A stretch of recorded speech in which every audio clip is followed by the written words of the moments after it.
Israel के बारूदी हमले से हमास पूरी तरह से बिखर चुका है। हमास जैसे ही इजराइल के खिलाफ खड़ा होने की कोशिश करता है, गाजा में इजराइल की तोपें गरजने लगती हैं। एक बार फिर ऐसा ही हुआ है। इजराइल ने गाजा के अल शिफा अस्पताल पर हमले कर हमास के 170 आतंकियों को नेस्तनाबूद कर दिया। इतना ही नहीं, इजराइल ने यह भी कहा कि अगर फिर आतंकियों के छिपने की जानकारी मिलेगी तो हमला करने से चूकेंगे नहीं।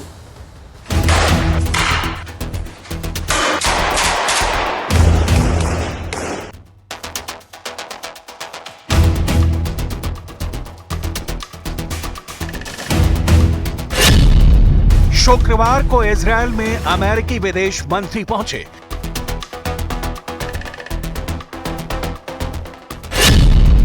शनिवार को रफा क्रॉसिंग पर यूएन महासचिव पहुंचे।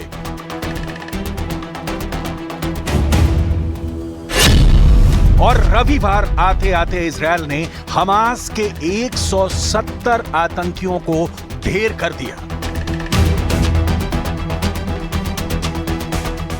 अमेरिकी विदेश मंत्री ने प्यार से नेतन्याहू को समझाया।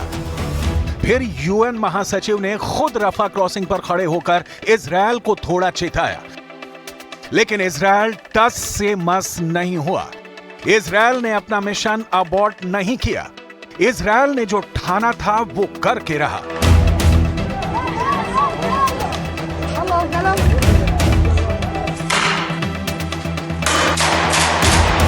गाजा के अल शिफा अस्पताल पर इजरायल ने इतना बारूद बरसाया कि हमास के 170 बंदूकधारियों ने मौके पर ही दम तोड़ दिया।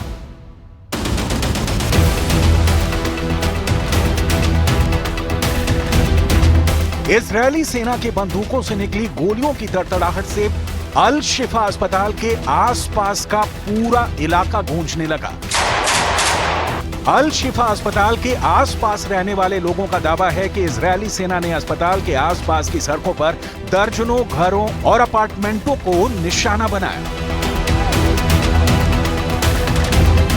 पास के एक दूसरे अस्पताल अल हेलो पर भी हमला बोला गया और सड़कों पर बुलडोजर चला दिया। इजरायल के हमलों पर हमास के मीडिया कार्यालय ने कहा कि इजरायली टैंकों ने अल शिफा अस्पताल की कई इमारतों पर हमला किया और सर्जरी विभाग के एक ऑफिस में आग लगा दी। वहीं इजरायली सेना ने कहा कि अब तक 350 से अधिक हमास और इस्लामिक जिहाद आतंकवादियों को अस्पताल में हिरासत में लिया गया है और कुल 800 लोगों से पूछताछ की गई।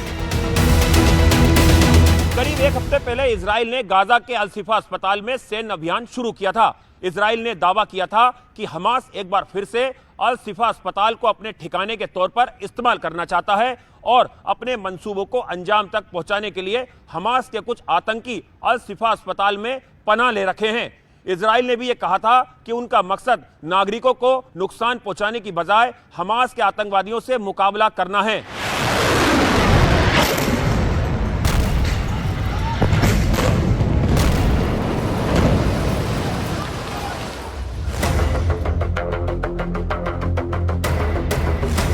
ये पहली बार नहीं है कि इजरायल ने गाजा के इस बड़े अस्पताल पर अटैक किया हो। इससे पहले भी टैंकों और अत्याधुनिक हथियारों से इजरायल अल शिफा अस्पताल पर अटैक कर चुका है। इजरायल का अटैक इतना जोरदार था कि अल शिफा का नक्शा बिगड़ चुका था। इजरायल ने अल शिफा अस्पताल के नीचे टनल भी मिलने का दावा किया था। इस टनल की लंबाई 55 मीटर बताई गई। उस वक्त जारी वीडियो में एक इजरायली सैनिक टनल में उतरता दिखा। इजरायली सेना ने दावा किया कि टनल में छिपकर फायर करने के लिए होल भी था।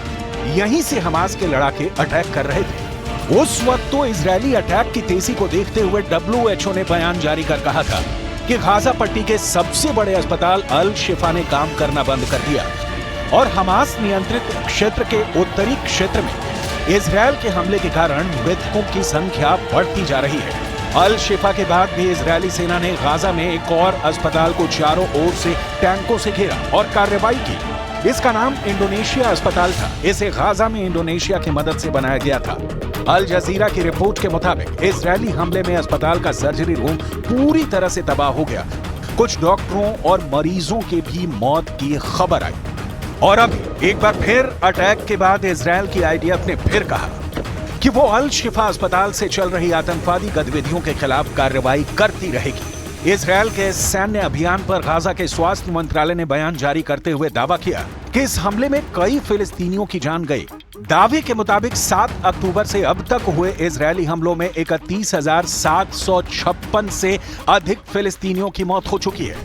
इजरायल एक साथ कई मोर्चों पर हमले कर रहा है। रविवार आधी रात को इजरायल ने उत्तर पूर्वी लेबनान में हिजबुल्लाह के ठिकानों पर एयर स्ट्राइक की। मीडिया रिपोर्ट्स के मुताबिक इस हमले में 3 लोगों के घायल होने की खबर है। इजरायल की तरफ से यह एयर स्ट्राइक लेबनान के आतंकी संगठन हिजबुल्लाह के गढ़ बालबेक में की गई। यह हमला लेबनान के उस हमले का जवाब था जिसमें लेबनान ने 2 ड्रोन इस्तेमाल करते हुए इजरायल के कफर ब्लम शहर को निशाना बनाया था। इजरायल के इस हमले के बाद लेबनान की ओर से इजरायल पर करीब 50 रॉकेट दागे गए, जिनमें से कुछ हवा में ही ध्वस्त कर दिए गए और कुछ खुले इलाकों में गिरे। इजरायल हमास वॉर शुरू होने के बाद हिजबुल्लाह हमास का साथ दे रहा है। हिजबुल्लाह इजरायल की सैन्य चौकियों को निशाना बना रहा है। हमास की ओर से आरोप लगाया गया है कि गाजा शहर में दूसरी जगहों पर कुवैत चौराहों पर कई फिलिस्तीनी मारे गए हैं और घायल हो गए हैं जब वे सहायता ट्रकों का इंतजार कर रहे थे। राफा में जहां 10 लाख से अधिक लोग शरण लिए हुए हैं, तो वहीं स्वास्थ्य अधिकारियों ने कहा है कि एक घर पर हुए इजरायली हवाई हमले में 8 लोग मारे जा चुके हैं और कई घायल हो गए हैं। इजरायली सेना ने कहा है कि उसने मध्य गाजा और खान यूनिस के दक्षिणी क्षेत्र में हवाई हमलों और करीबी मुठभेड़ में कम से कम 20 बंदूकधारियों को मार गिराया है। अब समझिए कि आखिर क्यों यूएन महासचिव एंटोनियो गुटेरेस रफा बॉर्डर पर पहुंचे और क्यों खुद अमेरिका के विदेश मंत्री को तेल अवीव आना पड़ा। इजरायल हमास को किसी भी सूरत में बख्शने के मूड में नहीं है।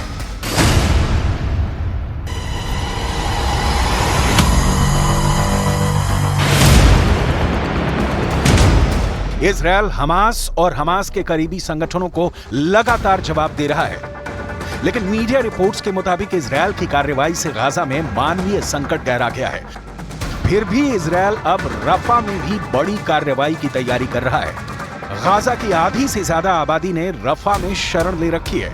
गुटेरेस ने रफा क्रॉसिंग से बयान जारी करते हुए कहा कि अब कोई भी हमला हालात को और भी बदतर बना देगा। हालात सिर्फ फिलिस्तीनी नागरिकों के लिए बदतर नहीं होंगे, बल्कि बंधकों और क्षेत्र के सभी लोगों के लिए भी बदतर होंगे। गुटेरेस ने संयुक्त राष्ट्र सुरक्षा परिषद में तत्काल संघर्ष विराम के लिए अमेरिकी प्रस्ताव पर सहमति नहीं बनने पर यह बयान जारी किया। मीडिया रिपोर्ट्स के मुताबिक रफा क्रॉसिंग के दूसरी ओर राहत सामग्री और खाने के सामान को लेकर करीब 7,000 ट्रक मिस्र के गाजा में प्रवेश करने का इंतजार कर रहे हैं, लेकिन इजरायल उन्हें बॉर्डर क्रॉस करने की परमिशन नहीं दे रहा है। इससे पहले गुरुवार और शुक्रवार को तेल अवीव में अमेरिका के विदेश मंत्री ने युद्ध विराम तुरंत लागू करने पर जोर दिया। इजरायल और हमास के युद्ध विराम लागू कराने के लिए एंटनी ब्लिंकन इजरायल में थे। इजरायली रक्षा मंत्रालय के सूत्रों से मिली जानकारी के मुताबिक मीटिंग में इजरायल की तरफ से कहा गया कि वो अपनी शर्तों पर कायम रहेगा। सूत्रों के मुताबिक हमास हर इजरायली महिला बंधक के बदले में 30 फिलिस्तीनी कैदियों की रिहाई चाहता है, जबकि इजरायल ने कहा कि वो एक महिला बंधक के लिए ज्यादा से ज्यादा 5 कैदियों को रिहा कर सकता है। इजरायल इस बात पर भी अड़ा हुआ है कि वो हत्या सहित गंभीर अपराधों के लिए जेल की सजा काट रहे फिलिस्तीनियों को रिहा नहीं करेगा। इजरायल ने कतर के प्रधानमंत्री मोहम्मद बिन अब्दुल रहमान अल थानी और मिस्र के खुफिया प्रमुख मेजर जनरल अब्बास कामेल सहित मध्यस्थों से कहा है कि वो युद्ध जीतने की कगार पर है। हमास की केवल 4 बटालियन बची है। इजरायल ने यह भी कहा कि वो पहले हमास की मांगों पर सहमत हो चुका है और अब इजरायल की शर्तों पर बातचीत आगे बढ़ाई जानी चाहिए। इजरायल और हमास के बीच यह युद्ध तब शुरू हुआ जब 7 अक्टूबर को हमास के लड़ाकों ने दक्षिणी इजरायल में घुसकर तांडव मचाया, जिसमें 1200 लोग बेमौत मारे गए और हमास ने 250 से ज्यादा लोगों को बंधक बना लिया।